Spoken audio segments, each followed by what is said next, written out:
এ পুটেদা খেলতে যাবি না? সবাই তোর জন্য ওয়েট করছে। যাবো দাঁড়া, ভাতটা খেয়ে নি। তুই আয়, এখানে বস। এই পুটেদা তুই এত ভাত খাচ্ছিস? আরে না মা বেশি দিয়ে ফেলেছে। ও মা, ভাত তুলে নাও তো, এত ভাত খাবো না। যা খাবি না পাতে রেখে দে। হ্যাঁ রে বাবান, তোদের বাড়িতে আজকে কি রান্না হয়েছে রে? মাংস মাংস। তাহলে পুটে আজ দুপুরে মাংস ভাত খেতে যাব বাবানের বাড়িতে, কি বলিস? কেন তোমাদের বাড়ির রান্না হয়নি? হয়েছে তো, কিন্তু তোদের বাড়িতে তো মাংস হয়েছে, তাই যাব। পুটেদা এত ভাত খেয়ে নিল, তাহলে তো আমাদের সবার ভাত খেয়ে নেবে।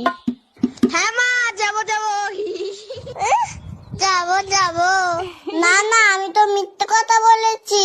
বাবা তো পচা কাতলা মাছ এনেছে বাজার থেকে। আমি এখন যাই, সবাই আমাকে খুঁজছে।